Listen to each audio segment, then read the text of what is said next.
Hi guys, we are going to do a video on red clover today.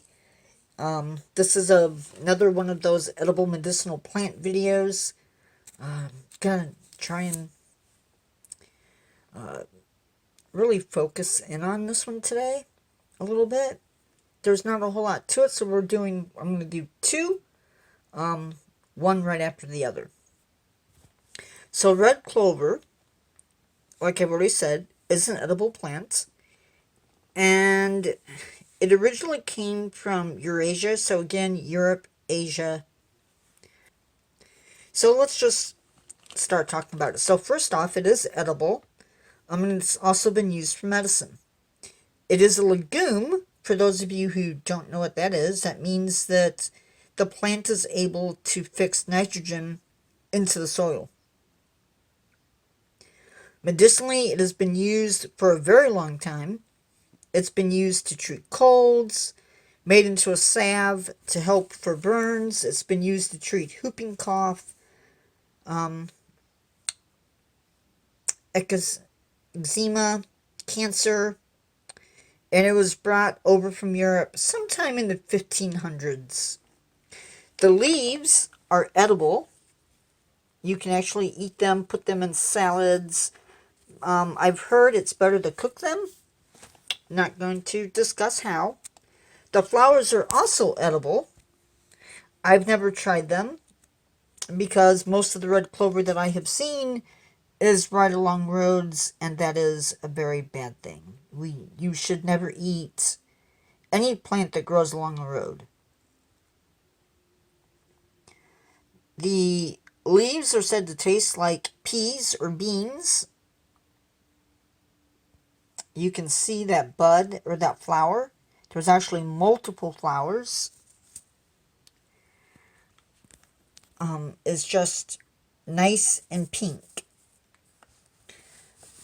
Flowers can be dried and then ground to make flour. You can also make a tea out of them.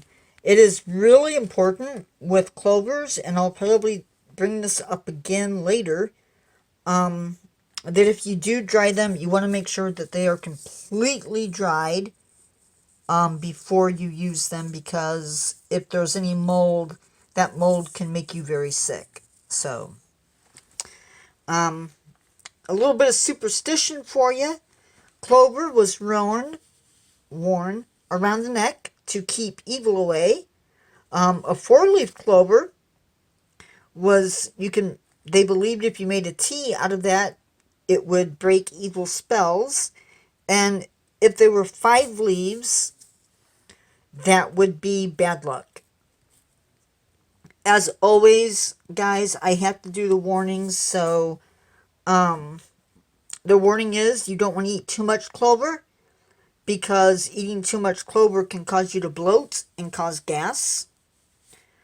And again, you either want to use fresh clover for eating purposes, or completely dried, again, because of that mold issue.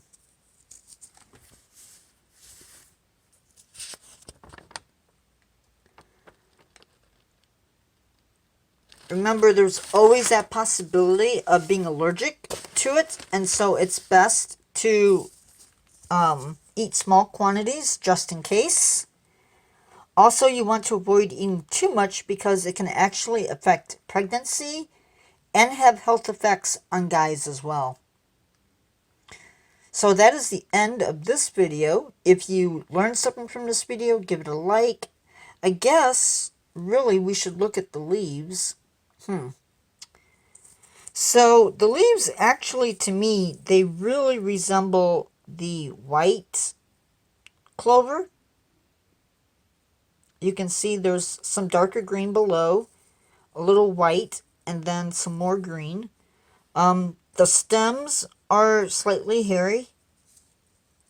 You can actually feel that. And the flower heads, again, contain multiple flowers, and they do have a lot of nectar in them, so they are sweet. I guess, you guys would really like to see me eat stuff. I'm not very brave about that. If you learned something from this video, give it a like. Feel free to subscribe for more videos. And click that notification bell if you do subscribe so that you know when my next video is coming out. And with that, I will say goodbye.